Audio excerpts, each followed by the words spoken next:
tentang strategi dalam menghadapi ancaman militer. Yang pertama, sebelum menginjak presentasi, akan perkenalan dari sebelah kanan. Perkenalkan, nama saya Sandi Biasa. Perkenalkan, nama saya Dinda Mariati. Perkenalkan, nama saya Yara Junistiani. Perkenalkan, nama saya Yuli Kurniati. Perkenalkan, nama saya Widya Astuti. Perkenalkan, nama saya Didi Rahmawati. Perkenalkan, nama saya David Setiawan.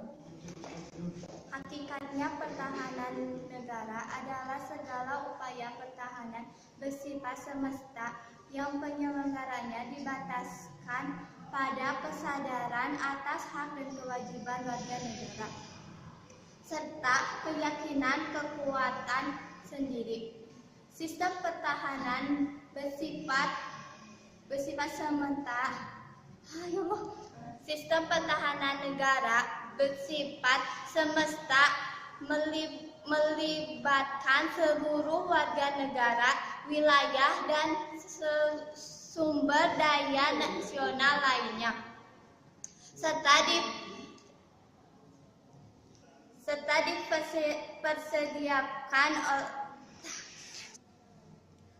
dipersiapkan secara dini oleh pemerintahan dan diselenggarakan secara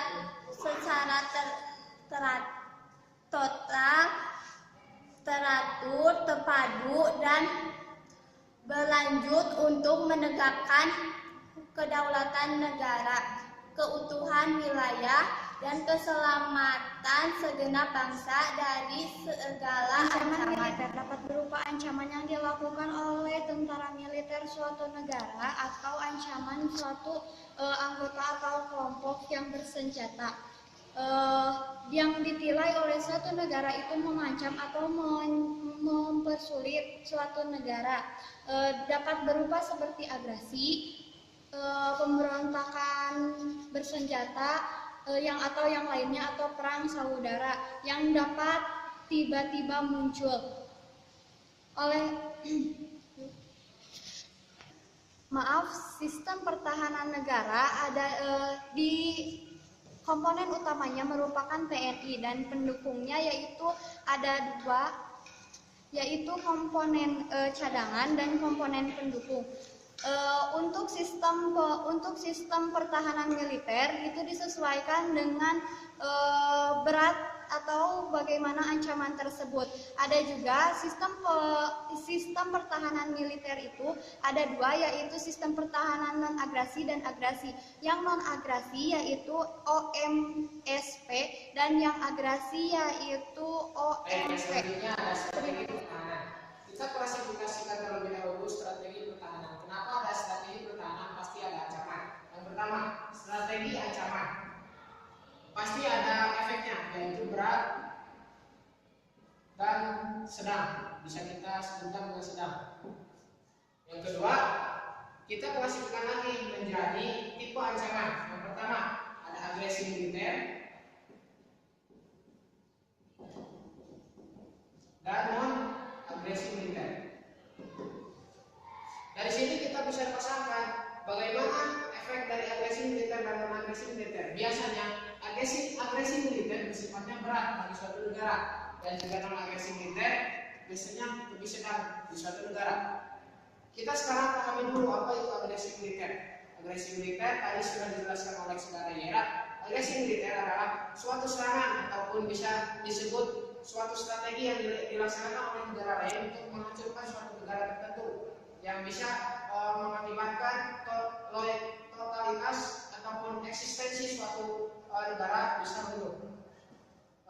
Selanjutnya dari agresi militer, jika sudah seperti ini, kita siapkan strategi apa yang harus kita persiapkan. Yang pertama ada OMP. OMP adalah dari sini kita bisa mempersiapkan strategi apa saja yang harus kita laksanakan. Yang bersifat agresi militer. Agresi militer kita bisa menggunakan OMP. Apa itu OMP? Adalah operasi militer perang. Artinya operasi militer perang ini kita langsung terjun, bukan kita, tapi khususnya pihak negara yaitu TNI ataupun kekuatan negara yang lainnya langsung turun untuk mengamankan negara. Nah, jika non agresi militer yang bersifatnya OMSP. operasi militer sebelum perang. Jika operasi militer sebelum perang ini dilaksanakan, nah bisa saja dari sini, dari tadinya non agresi militer menjadi agresi militer. Kita langsung siapkan, karena apa? OMS dan OEP itu tidak terlalu jauh, karena ini ibaratnya persiapan dari sini. Jadi jika langsung ada serangan dari negara lain ke negara kita, kita langsung melakukan OEP, operasi militer perang, yaitu dengan angkat senjata. Dan jika belum ada, misalkan hanya belum begitu langsung ke negara kita bisa melakukan OMSP atau persiapan sebelum perang. Dari OMP dan OMSP ini, dari keterangan operasi militer perang dan operasi militer sebelum perang, kita dapat menggunakan yang dua ini. Misalkan ini strategi dari negara, ya bukan strategi dari saya sendiri, tapi saya dapat sumber yang seperti ini. Jadi misalkan saya beri contoh penyerangan Gaza misalkan Palestina oleh Israel, nah, mereka langsung menggunakan OMSP ibaratnya jika di Indonesia. Nah, tapi sekarang kan sedang ada gencatan senjata, berarti mereka menggunakan OMSP karena masih ada ancaman dari negara Israel. Seperti itu mungkin dari pemaparan strategi militer. Strategi dalam menghadapi ancaman militer. Ancaman militer sangat berbahaya apabila tidak diatasi atau tidak ditindaklanjuti. Oleh karena itu, perlu strategi yang tepat untuk mengatasi ancaman militer. Berdasarkan Undang-Undang Dasar 1945, Pasal 30 ayat 1-5 menjelaskan bahwa ayat 1, tiap-tiap warga negara berhak dan wajib ikut serta dalam usaha pertahanan dan keamanan negara. Ayat 2, usaha pertahanan dan keamanan negara dilaksanakan melalui sistem pertahanan dan keamanan rakyat semesta oleh Tentara Nasional Indonesia dan Kepolisian Negara Republik Indonesia sebagai kekuatan utama dan rakyat sebagai kekuatan pendukung. Ayat 3, Tentara Nasional Indonesia terdiri dari Angkatan Darat, Angkatan Laut, dan Angkatan Udara sebagai alat negara bertugas menetapkan, melindungi, dan memelihara keutuhan dan kedaulatan negara. Ayat 3, Kepolisian Negara Republik Indonesia sebagai alat negara yang menjaga keamanan dan ketertiban masyarakat bertugas melindungi, mengayomi, dan melayani masyarakat serta menegakkan hukum. Ayat 5, Susunan dan kedudukan Tentara Nasional Indonesia dan Kepolisian Negara Republik Indonesia di dalam menjalankan tugasnya. Syarat-syarat keikutsertaan warga negara dalam usaha pertahanan dan keamanan negara diatur dengan undang-undang. Dari ayat tersebut ditegaskan bahwa dalam menjaga keutuhan atau kedaulatan negara bukan hanya TNI atau Polri saja, tetapi semua warga negara berhak atau wajib dalam menjaga keutuhan negara kesatuan Republik Indonesia. Ada beberapa ancaman militer yang pada saat ini terjadi dan yang sudah terjadi di Indonesia. Yang pada saat ini masih terjadi yaitu TNI terpecah menjadi beberapa kubu yang memungkinkan terjadinya perang saudara antar TNI yang berkelanjutan yang dapat memungkinkan integrasi Indonesia terancam. Lalu yang pernah terjadi di Indonesia yaitu pada tanggal 19 Desember 1948 terjadi agresi militer Belanda II di Yogyakarta. Pada saat itu Yogyakarta masih menjadi ibu kota Indonesia. Lalu pada tanggal 4 Desember tahun 2011 terjadi kekerasan bersenjata di Nagro Aceh Darussalam, dan pada tanggal 24 dan 25 Februari tahun 2007 terjadi pelanggaran wilayah yang dilakukan oleh Malaysia terhadap Indonesia, tepatnya di daerah Ambalat tepatnya yaitu di Laut Sulawesi. Undang-Undang Dasar 1945 juga memberikan gambaran bahwa strategi pertahanan dan keamanan negara terhadap ancaman militer digunakan dengan menggunakan sistem pertahanan dan keamanan rakyat semesta atau disebut dengan Sishan Kamrata merupakan segala upaya menjaga pertahanan dan keamanan negara yang seluruh rakyat dan segenap sumber daya nasional, sarana dan prasarana nasional, serta seluruh wilayah negara sebagai satu kesatuan yang utuh dan menyeluruh. Dengan kata lain, penyelenggaraannya didasarkan pada kesadaran hak dan kewajiban seluruh warga negara dan kekuatan diri sendiri untuk mempertahankan kelangsungan hidup bangsa dan negara Indonesia yang merdeka, bersatu, berdaulat, adil, dan makmur. Kemudian, ciri dari Sishan Kamrata ada 3. Yang pertama, ada kerakyatan, yaitu orientasi pertahanan dan keamanan negara diabdikan oleh dan untuk kepentingan rakyat.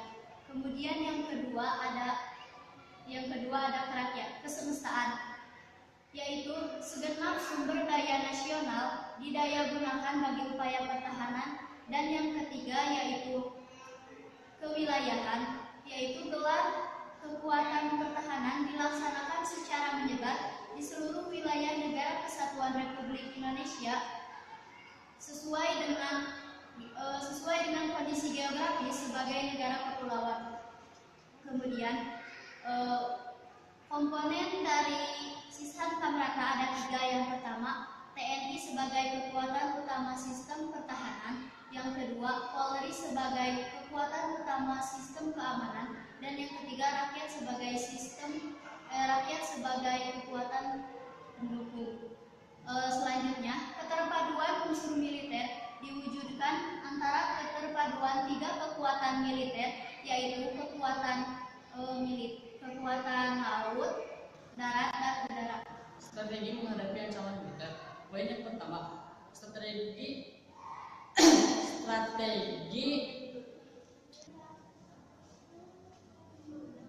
menghadapi ancaman militer. Poin yang pertama, strategi penangkalan.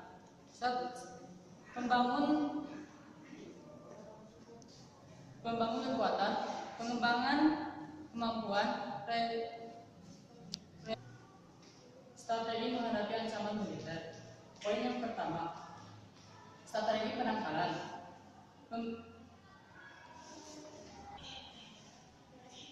Pengembangan kekuatan, pengembangan kemampuan, pengelaran kekuatan. Poin yang kedua, strategi penangkalan. Penghancuran musuh di wilayahnya, penghancuran musuh sebelum masuk JEI, penghancuran musuh saat masuk ke JEI, penghancuran musuh di wilayah NKRI, perang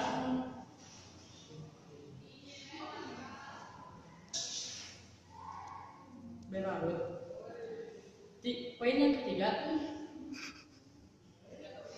strategi pemulihan, pembinaan, rekonstruksi, rehabilitasi. Yang kami paparkan mungkin itu yang dapat kami sampaikan, dan jika masih ada yang belum dipahami ataupun ingin ditanyakan, silakan tanyakan setelah video kami selesai. Sekian, terima kasih. Wassalamualaikum warahmatullahi wabarakatuh.